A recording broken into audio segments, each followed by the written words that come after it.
जरा आप अपनी एड़ियों को ध्यान से देखिए।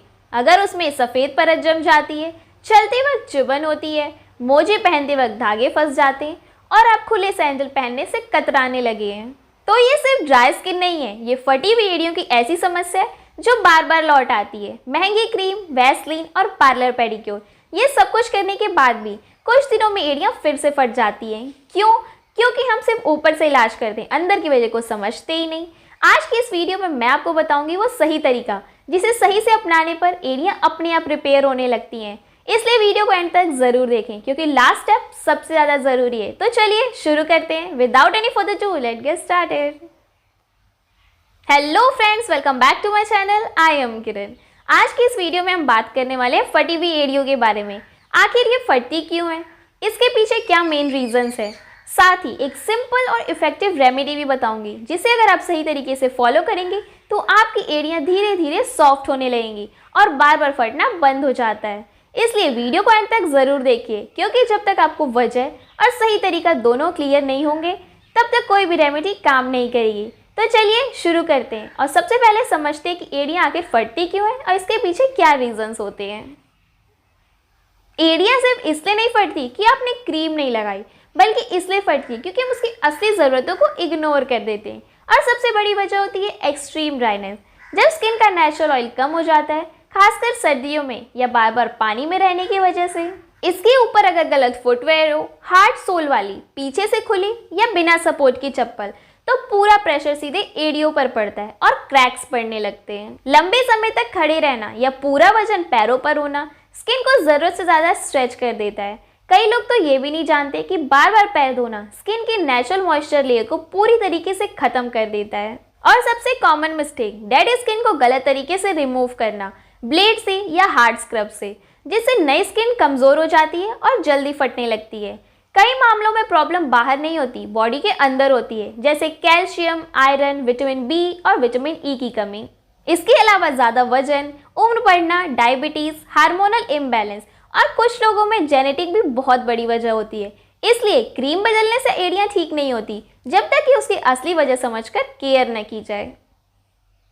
अब हमने समझ लिया है कि एड़ियां क्यों फटती हैं, तो अब मैं आपको वो पावरफुल रेमेडी बताने वाली हूँ जो सिर्फ क्रैक्स भरने तक सीमित नहीं है, बल्कि आपकी एड़ियों को सॉफ्ट, हेल्दी और स्ट्रॉन्ग बनाती है, ड्राइनेस रोकती है और बार बार फटने से बचाती है। इसके लिए सबसे पहले लें 2 चम्मच नारियल तेल जो स्किन को डीप मॉइस्चराइज करता है, रफनेस कम करता है, नेचुरल ऑयल रिड्यूस करता है और हील्स को लंबे समय तक सॉफ्ट रखता है। इसके बाद लेंगे 2 चम्मच ग्लिसरीन जो स्किन की नमी को लॉक करता है, क्रैक्स जल्दी हील करता है, स्किन इलास्टिसिटी को बढ़ाता है और बार बार ड्राइनेस होने से बचाता है। इसके बाद लेंगे 4 चम्मच सरसों का तेल जो ब्लड सर्कुलेशन को इम्प्रूव करता है, हार्ड स्किन को धीरे धीरे सॉफ्टन करता है, हीलिंग प्रोसेस को बूस्ट करता है और हील्स में नरिशमेंट देता है। इसके बाद लेंगे 5 चम्मच कैंडल जो पिघलने के बाद स्किन पर एक प्रोटेक्टिव लेयर बनाती है, तेल और मॉइस्चर को लॉक करता है, हीलिंग प्रोसेस तेज करती है और स्किन बैरियर्स को मजबूत बनाती है। आखिरी और सबसे जरूरी इंग्रेडिएंट है 3 से 4 विटामिन ई कैप्सूल जो स्किन रिपेयर करता है, इन्फ्लेमेशन को कम करता है, क्रैक्स भरने में मदद करता है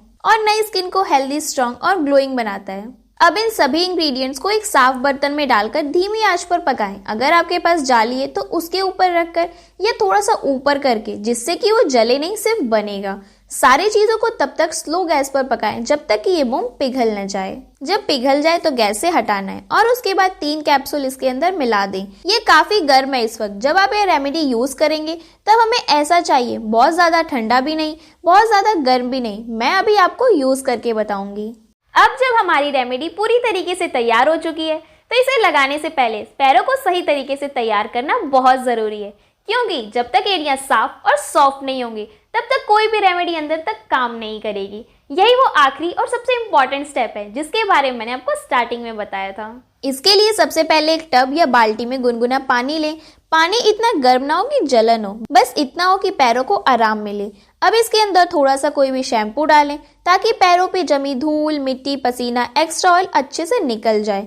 इसके बाद थोड़ा सा कंडीशनर डालें क्योंकि कंडीशनर स्किन को तुरंत सॉफ्ट करता है और हार्ड लेयर को ढीला करने में मदद करता है। अब इसके अंदर एक नींबू निचोड़ दें क्योंकि नींबू नेचुरल एक्सफोलिएटर की तरह काम करता है, डेड स्किन को हटाने में मदद करता है और पैरों को फ्रेश रखता है। अब इस पानी में अपने पैरों को 10 से 15 मिनट तक डुबो के रखें ताकि एड़ियों की सख्त और फटी हुई स्किन नरम हो जाए। जब आपको लगे कि स्किन सॉफ्ट हो चुकी है तब अपने पैरों को बाहर निकालें। हल्के हाथों से स्टोन से या फिर पिलर हो तो उससे साफ करें। यहाँ ध्यान रखने वाली सबसे जरूरी बात यह है कि बहुत ज्यादा रगड़ना बिल्कुल भी नहीं है, सिर्फ ऊपर से डेड स्किन हटानी है क्योंकि जोर से रगड़ने या ब्लेड का इस्तेमाल करने से नई स्किन कमजोर हो जाती है और एड़ियां फिर से जल्दी फटने लगती हैं। डेड स्किन हटाने के बाद पैरों को साफ पानी से धो लें और तौलिए से अच्छे से सुखा लें, खासकर एड़ियां और उंगलियों के बीच का हिस्सा।